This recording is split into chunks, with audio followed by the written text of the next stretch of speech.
Hello everyone, आप सबका वांगशान bubble में फिर से एक बार बहुत बहुत बहुत स्वागत है। चलिए डेस्टिनी फाइटर के पार्ट 29 को शुरू करते हैं।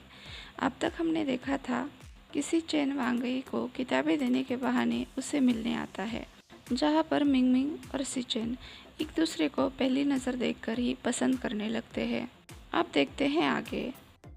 महाराज के आदेशानुसार मुख्य अंगरक्षक ने अपनी निगरानी में वांगई के लिए लिन्हुआ महल के पीछे वाले हिस्से में शोध और अभ्यास कक्ष तैयार करवाया।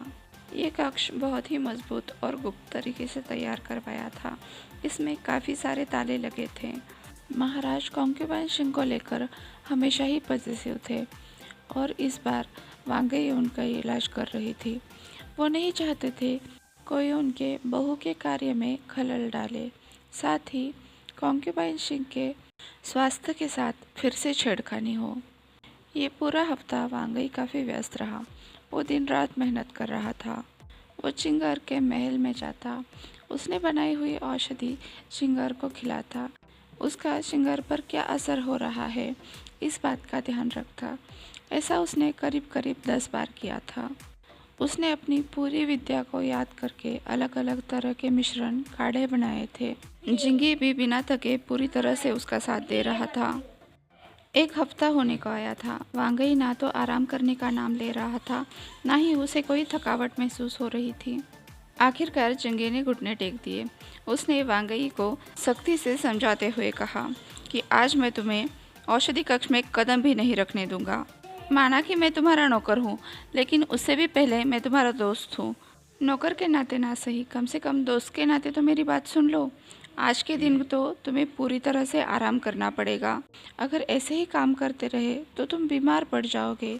मेरे ख्याल से तुम्हें आज रात को सो लेना चाहिए। वांगई ने जिंगी की तरफ देखकर हाँ में सिर हिलाते हुए कहा, इन सभी औषधियों के साथ मैं कॉन्क्यूबाइन सिंह को बस 70% तक ही ठीक कर पाया हूँ। मैं उन्हें 100% तक ठीक करना चाहता हूँ। मैं तब तक नहीं थक सकता जब तक वो पूरी तरह से स्वस्थ न हो जाए। मैं कितनी बार ये औषधि बनाने का प्रयास कर चुका हूँ, लेकिन शायद इसमें कुछ कमी है। इसमें एक औषधि कम है, ब्लूबेल फ्लावर। मैंने उसकी जगह कई सारी दूसरी औषधियाँ इस्तेमाल करके देख ली, लेकिन शायद जो असर ब्लूबेल फ्लावर का होता है, उसका परिणाम जो मिलता है, वो परिणाम किसी भी और औषधि का नहीं होता है। वो फूल ब्लू माउंटेन पर मिलेंगे, जिसे ब्लूबेल फ्लावर कहा जाता है। जिंगई ने परेशान होकर वांगई की तरफ देखा। एक तो ब्लू माउंटेन बहुत ही संकरे रास्ते पर बना हुआ है, जहाँ की चढ़ाई बहुत ही मुश्किल है। ऊपर से वो लुटेरों का घर माना जाता है। और इधर वांगई का स्वभाव ऐसा है, अगर उसने कोई बात ठान ली तो वो उसे पूरा कर कर ही रहेगा।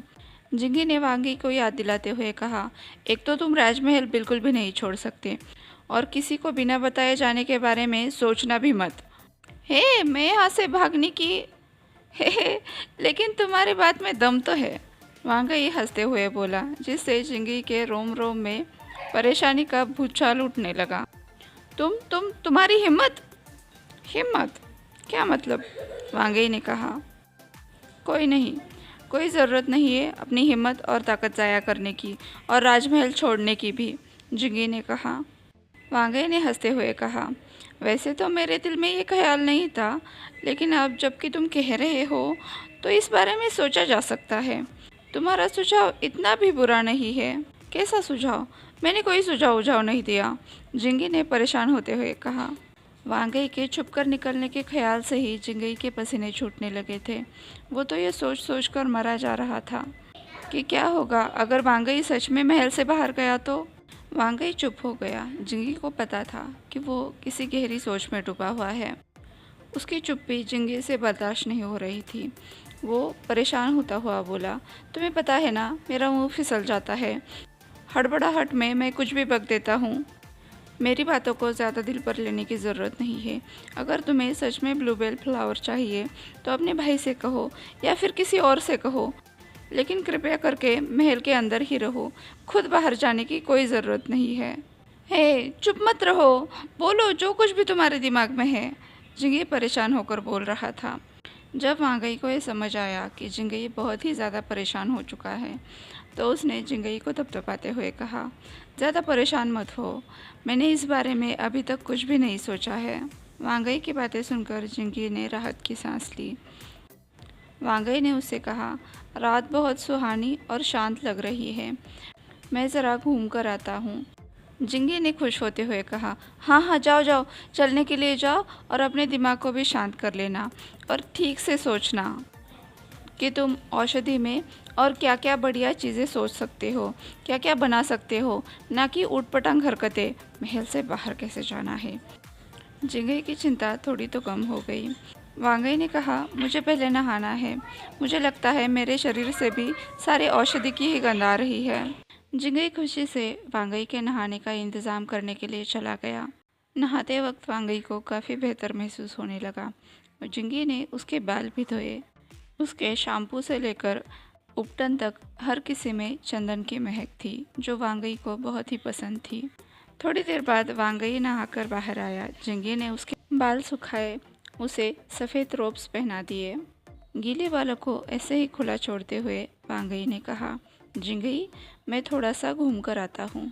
वांगई रात की ठंडी हवा में घूम रहा था। वो हवा उसे आगोश में ले रही थी, उसके बालों के साथ खेल रही थी। एकाएक वांगी को ऐसा लगा जैसे वो बहुत अकेला है।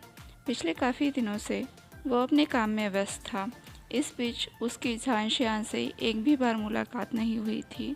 आज इस मंझधार में उसे झांशियान की बहुत ही ज़्यादा याद आ रही थी। उसे ऐसा लग रहा था कि काश वो एक बार झांशियान को देख पाता। वांगई ने आंखें बंद कर ली और इस हवा को महसूस करने की कोशिश की। फिर वो जल्दी जल्दी चलते हुए उस बड़े से पेड़ के पास जाकर पहुंचा, जहां पर झांशियान उससे मिला था। दोस्त, मैं तुम्हें बहुत याद कर रहा हूँ। ये एक ही बात उसके दिमाग में बार बार चल रही थी। अनजाने में ही वांगई ने पेड़ का पत्ता तोड़कर उसे अपने होठों से लगा लिया, उनकी प्यारी सी धुन बजाई। तभी वांगई को अपने पास किसी के होने का एहसास हुआ। मैंने अभी तक धुन खत्म नहीं की, वांगई ने बिना पीछे मुड़े कहा। अपने दोस्त को अपने पास देखकर उसका चेहरा खुशी से झूम उठा।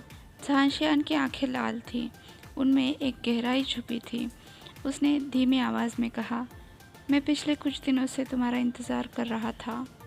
यह नज़र वांगई को कुछ अलग सी लगी। वो एक कदम पीछे हटा और बोला, पिछले कुछ दिनों से मैं अपने शोध में व्यस्त था। झांशियान को पता था वांगई इतनी कड़ी मेहनत उसी की माँ के लिए कर रहा है। मुझे पता है तुम ये सब मेरी माँ के लिए कर रहे हो, मैं तुम्हारा शुक्रगुजार हूँ, झांशियान ने वांगई से कहा। उसकी आंखें अभी भी वांगई पर थी।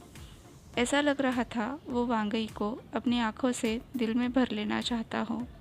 मुझे तुम्हारी माँ अच्छी लगी, मेरे ख्याल से वो एक अच्छी इंसान है, वांगई ने कहा।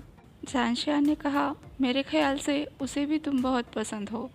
वांगई ने चौंक कर पूछा, क्या उन्होंने तुमसे ये कहा? झांशियान हाँ में सिर हिलाते हुए बुदबुदाया, कौन तुम्हें पसंद नहीं करेगा? तुम क्या बड़बड़ा रहे हो? वांगई ने उससे पूछा। तो झांशियान ने कहा, मेरा मतलब है मेरा परिवार तुम्हें बहुत पसंद करता है। ये बात सुनकर वांगई खुश हो गया। उसने कहा, मुझे बहुत खुशी है कि तुम्हारे परिवार वालों को मैं पसंद हूँ। झांशियान वांगई की आंखों में देखते हुए बोला, मैं भी। फिर वांगई 2 उंगलियां दिखाते हुए बोला, मैं भी। झांशियान 3 उंगलियां दिखाते हुए बोला, मैं भी। तो वांगई ने 4 उंगलियां दिखाकर कहा, मैं भी। एकाएक झांशियान ने 10 उंगलियां दिखाकर कहा, मैं भी। वांगई ने कहा, ये तो चीटिंग है, तुमने तो लंबी छलांग लगाई। तो झांशियान ने कहा, ठीक है, मैं आसमान के तारों जितना खुश हूँ। झांशियान की बातों पर वांगई को हंसी आ गई और दोनों भी हंसने लगे। वांगई ने झांशियान से कहा, क्या तुम्हें ठंड नहीं लग रही? तो झांशियान ने कहा, मुझे नहीं, पर तुम्हें लग रही है, और इस बार मैं अपना चोगा भी पहन कर आया हूँ। फिर वांगई उस बड़े से पेड़ की तारीफ करने लगा। तो झांशियान ने पूछा, क्या तुम्हें पेड़ पसंद है? वांगई ने कहा, क्या किसी को भी इस पेड़ में दिलचस्पी नहीं है? क्या इसका कोई मालिक नहीं है? तो झांशियान ने कहा, तुम चाहो तो बन सकते हो। वांगई खुश होकर बोला, हाँ हाँ, मुझे इस पर अपना नाम उकेरना है ताकि ये पेड़ मेरा बन जाए। ठीक है, पहले अपना नाम लिखो, झान शियान ने कहा। उसने अपने पास का छोटा सा खंजर निकालकर वांगई के हाथ में थमा दिया। वांगई ने खंजर हाथ में लेकर उस पेड़ पर वांग उकेर दिया। तभी झान शियान ने उसके हाथ से खंजर ले लिया तो वांगई पाउट करते हुए बोला, अभी तक मैंने ख़त्म नहीं किया था। अरे, मैं भी इस पर अपना नाम लिखना चाहता हूँ, झान शियान ने कहा। तो वांगई ने कहा, ओह। झान शियान ने भी अब अपना नाम पेड़ पर उकेर दिया, शियान। अब उस पेड़ पर दोनों का नाम साथ में दिखाई देने लगा, वांग शियान। आज के लिए बस इतना ही। आपसे कल मिलती हूँ। तब तक के लिए अपना ख्याल रखिए। मेरे चैनल को अभी तक सब्सक्राइब नहीं किया है तो सब्सक्राइब कर लीजिए। वीडियो पसंद आया हो तो लाइक, शेयर और कमेंट करके मुझे बताइए। और हाँ, वांग शियान बबल में खुश रहिए। Thank you.